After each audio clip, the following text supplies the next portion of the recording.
Shalom saudara yang dikasih Tuhan. Hari ini kita akan membahas firman Tuhan tentang kuasa darah Kristus. Banyak kita nggak ngerti kenapa ya Tuhan harus mati di kayu salib, dan kenapa Tuhan harus bangkit lagi.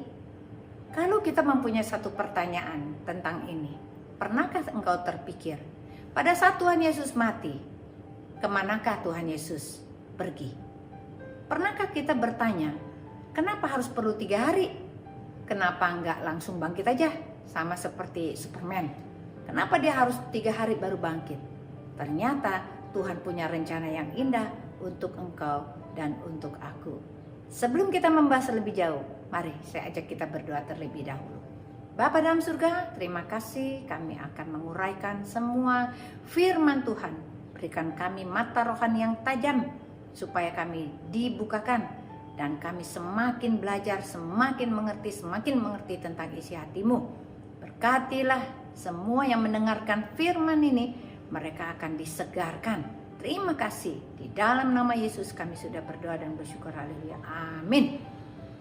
Hari ini kita akan membahas tentang kuasa darah Yesus. Tapi sebelumnya, mari saya ajak kita baca ayat-ayat terlebih dahulu. Wahyu 1 ayat 17 dan 18 berkata begini. Ketika aku melihat dia, tersungkurlah aku di depan kakinya, sama seperti orang yang mati. Tetapi ia meletakkan tangan kanannya di atasku lalu berkata, jangan takut. Aku adalah yang awal dan yang akhir, dan yang hidup. Aku telah mati, namun lihatlah aku hidup sampai selama-lamanya. Dan aku memegang segala kunci maut dan kunci kerajaan maut. Berarti Tuhan Yesus selama dia 3 hari dia mati dan tidak ada nafasnya, dia dikuburkan, dia harus turun ke neraka. Di neraka itu dia bertemu dengan iblis. Lalu dia berkata kepada iblis, mari serahkan kepadaku sekarang kunci maut dan kunci kerajaan maut. Oleh karena itu, kunci itu sudah dipegang oleh Tuhan Yesus. Lalu Tuhan Yesus membuat jalan di neraka yang tadinya tidak ada jalan. Dan Tuhan Yesus membuat pintu masuk untuk pintu ke surga. Tuhan Yesus mati untuk kita, untuk engkau dan aku, dengan suatu misi yang sangat besar, yang menurut saya itu luar biasa sekali. Dia punya visi untuk membuka jalan buat kita supaya kita diselamatkan. Karena Tuhan Yesus berkata, akulah jalan, kebenaran dan hidup. Tidak ada seorang pun yang datang kepada Bapa tanpa melalui aku.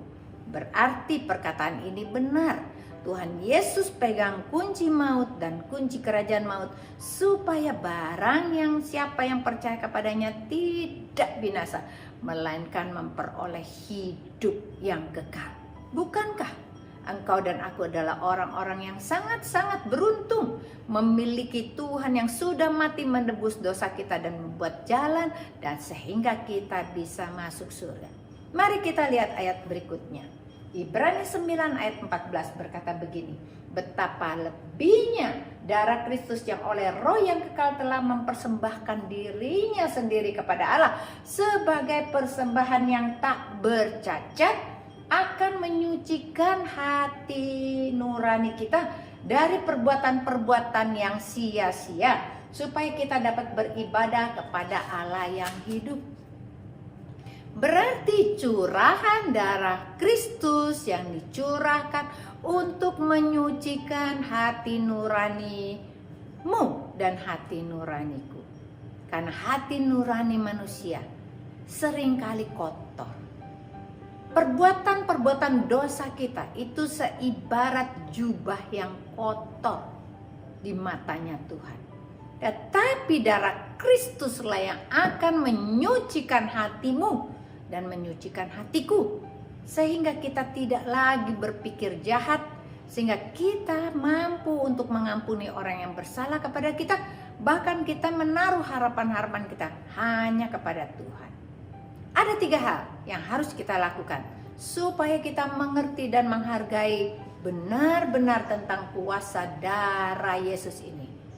Hal yang pertama, bahwa kita harus mati dan kita dibangkitkan lagi. Seharusnya kehidupan lama kita harusnya sudah mati. Pada saat kita terima Yesus sebagai Tuhan, hidup yang lama sudah berlalu, tetapi hidup yang baru sudah datang. Tetapi kenyataannya, banyak orang masih hidupnya masih lama aja, yang barunya nggak datang-datang. Kenapa? Pada saat dia terima Yesus dan dia dibaptiskan, dia bangkit untuk kembali menjadi orang yang baru, dia masih diikat oleh dirinya yang lama, sehingga hidup barunya tidak pernah berkembang. Kenapa? Karena di dalam hatinya tidak ada Yesus. Kenapa banyak orang Kristen udah dibaptis tetap kosong hatinya? Karena Yesusnya nggak ada. Kita lupa untuk menghargai hadiratnya, untuk menyembah dia, untuk menganggap dia tamu agung yang luar biasa yang harus kita puja dan sembah di dalam hati kita. Berarti kita harus benar-benar menyadari hidup yang lama kita sudah berlalu, hidup yang baru yang sekarang kita hidupi bukannya kita lagi, tapi Yesus yang ada di dalam kita. Kita lihat ayatnya. Roma 14 ayat 9 berkata begini, sebab untuk itulah Kristus telah mati dan hidup kembali, supaya ia menjadi Tuhan baik atas orang-orang mati maupun atas orang-orang yang hidup. Roma 14 ayat 8 berkata begini, sebab jika kita hidup untuk Tuhan. Dan jika kita mati buat Tuhan. Baik hidup atau mati kita adalah milik Tuhan. Berarti engkau harus sadar, hidupmu bukannya milikmu lagi, engkau sudah dibeli, lunas, dibayar. Adakah seseorang yang ingin membeli barang ke sebuah toko? Dia sudah membayar lunas di kasir, dia ingin membawa pulang barang itu, lalu berkata kepada yang punya toko, jangan, nggak boleh. Yang punya toko bilang nggak bisa bawa, ini punyanya toko. Bolehkah seperti itu? Tidak bisa. Demikiannya juga, seharusnya kita sudah dibeli, kita harus masuknya ke rumahnya Tuhan, menjadi miliknya Tuhan. Kita harus nurut sama Tuhan. Karena kalau kita hidup buat Tuhan. Kalau kita mati buat Tuhan. Jadi janganlah engkau hidup buat dirimu sendiri. Orang yang hidup dengan diri sendiri stres. Orang yang hidup dengan diri sendiri itu menjadi egois, menjadi self-centered, menjadi sangat-sangat greedy. Tapi orang yang tahu bahwa dia sudah ditebus, hidupnya bukannya dia lagi, tapi buat Yesus, hidupnya akan berbahagia. Bukankah tujuan hidup seseorang untuk berbahagia di muka bumi ini? Tapi kenapa mereka tidak menemukan? Karena di dalam hatinya itu penuh dengan si aku. Dan si aku ini gak pernah puas. Dia berada di dalam kereta hidupnya sendiri. Dia tidak mau dengerin Tuhan. Pada saat engkau hidup di dalam kereta kehidupanmu sendiri, engkau akan semakin jauh sama Tuhan. Makin lama makin jauh, sampai engkau putus asa.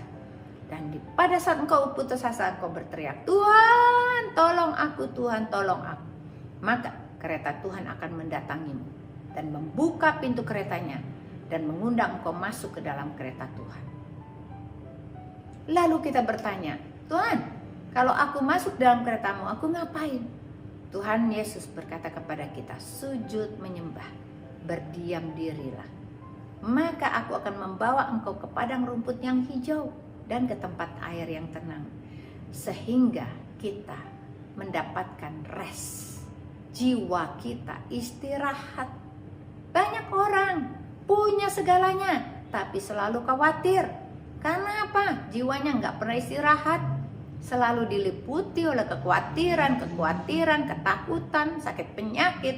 Semua problem yang tidak pernah bisa selesai. Tuhan katakan, kalau engkau ada di dalam keretaku, aku Tuhan akan membawa engkau ke padang rumput yang hijau dan ke tempat yang air yang tenang. Berarti segala masalah-masalahmu Tuhan yang selesaikan. Tapi apakah engkau percaya bahwa Tuhan mampu menyelesaikannya? Asal engkau tahu bahwa engkau sudah mati dan engkau hidupmu adalah punyanya Tuhan, maka hal yang tidak mungkin itu pasti terjadi. Engkau akan mengalami mujizat demi mujizat. Persoalanmu akan selesai, penyakitmu sembuh, bahkan hidupmu dipulihkan. Ini janji Tuhan, hal yang pertama. Yang kedua, hidup bagi Tuhan. 2 Korintus 5 ayat 15 berkata begini, dan Kristus telah mati untuk semua orang, supaya mereka yang hidup tidak lagi hidup untuk dirinya sendiri, tetapi untuk Dia yang telah mati dan telah dibangkitkan untuk mereka. Efesus 2 ayat 10. Karena kita ini buatan Allah, diciptakan dalam Kristus Yesus untuk melakukan pekerjaan yang baik, dipersiapkan Allah sebelumnya supaya kita hidup di dalamnya. Saudara yang dikasihi, kadang-kadang kita suka berontak. Kita tidak mau hidup kita buat Tuhan. Kita mau hidup kita buat kita doang. Kita nggak mau bagi-bagi buat Tuhan.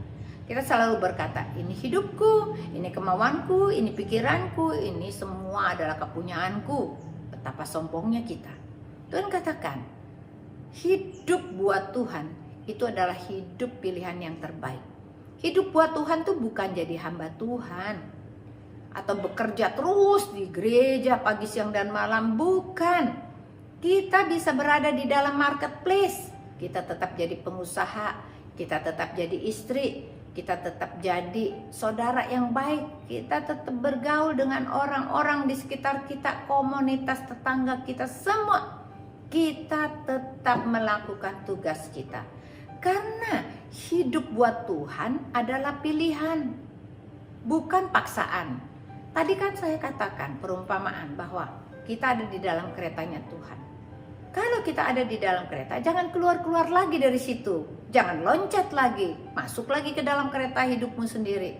Sampai engkau kehilangan arah dan engkau berteriak kembali. Kalau kita ada di dalam kereta Tuhan, kita harus duduk manis, diam, dan menyembah. Sehingga aktivitas kita setiap hari kalau hidup untuk Tuhan, itu nafas itu dari pagi kita sudah menyembah. Kalau siang hari kita menyembah lagi, malam hari kita menyembah lagi. Itu namanya hidup buat Tuhan. Melibatkan Tuhan di dalam semua aspek-aspek kehidupan kita. Kita bertanya sama Tuhan untuk pekerjaan kita. Kita tanya sama Tuhan tentang keputusan pendidikan buat anak kita.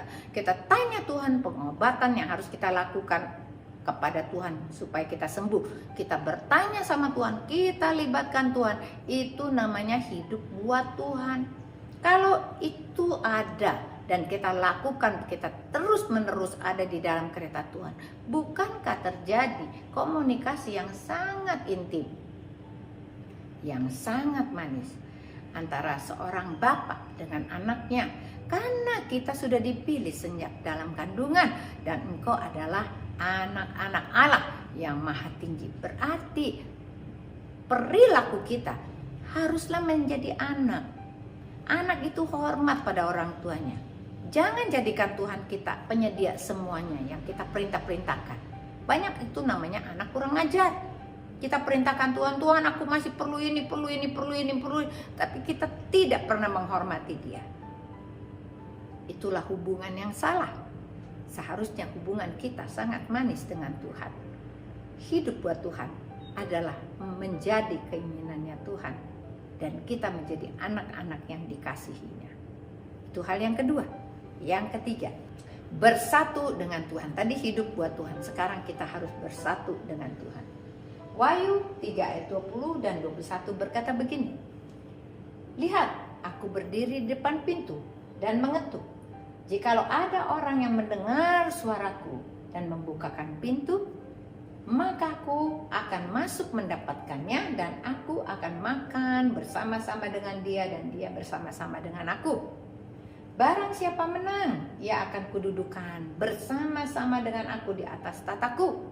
Sebagaimana aku pun telah menang dan duduk bersama-sama dengan Bapakku di atas tahtanya. Ayat terakhir, Galatia 2 ayat 20. Namun aku hidup, tetapi bukan lagi aku sendiri yang hidup, melainkan Kristus yang hidup di dalam aku. Dan hidupku yang kuhidupi sekarang di dalam daging adalah hidup oleh iman di dalam anak Allah yang telah mengasihi aku dan menyerahkan dirinya untuk aku. Ini ayat yang keren banget. Hal yang pertama Tuhan ingin jelaskan, hidup bersatu dengan Tuhan. Berarti Tuhan bilang, aku mau duduk makan loh. Duduk makan bersama denganmu. Dan engkau bersama aku. Berarti makan pagi bareng, makan siang bareng, makan malam bareng. Dalam setiap kita makan, kita ada percakapan dengan Tuhan. Berarti ada intimacy dan kita mengerti apa yang Tuhan mau. Tuhan selalu menjelaskan kepada kita, kalau kita hidup bersatu dengan Tuhan, itu seperti mata uang. Kalau mata uang itu cuma satu sisi saja, tidak ada sebelahnya, uang ini tidak ada harganya. Demikianlah hidupmu. Hidupmu gak ada harganya sama sekali. Bahkan kau akan dibuang dan dimasukkan ke dalam api. Karena ini adalah hidupmu. Tetapi jikalau engkau seperti mata uang itu ada dua sisi, kau hidupmu bersatu dengan Tuhan, maka baru hidupmu ada nilainya. Kau bisa dibelikan untuk apa saja. Demikian juga kehidupanmu dan kehidupanku. Kalau kita bersatu dengan Tuhan, kita punya nilai. Kita menjadi anak-anak Allah. Lalu Tuhan katakan, hidupmu bukan yang kau lagi, tapi aku yang ada di dalam engkau. Karena kita bersatu, bukan? Kita hidup udah dua sisi, bukan satu sisi lagi. Mengertikah engkau akan hal ini? Harus bagaimanakah Tuhan menjelaskannya kepada kita? Bahwa Tuhan sudah menang, dia duduk di atas tahta. Kalau kita bersatu dengan Tuhan, jikalau nanti kedatangan Tuhan kedua kali kita tetap bersatu, kita pun akan menang. Kita juga akan diangkat bersama-sama dengan dia dan duduk di atas tahtanya bersama-sama dengan Tuhan Yesus. Ini yang harus kita pegang. Tuhan Yesus memberkati. Mari kita berdoa. Bapa, terima kasih untuk firman-Mu, meteraikan firman-Mu dengan kuasa darah anak domba Allah, menjadi meterai dalam hati kami, menjadi benih yang subur dan bertumbuh, menjadi pohon yang lebat dalam hidup kami. Terima kasih. Kami percaya hidup kami bukannya kami lagi, tapi Yesus yang ada di dalam kami, supaya kami melekat kepadamu. Dan kami tahu Engkau ada di dalamku dan aku di dalammu Tuhan. Di dalam nama Yesus kami mengucap syukur, haleluya, amin. Tuhan Yesus memberkati.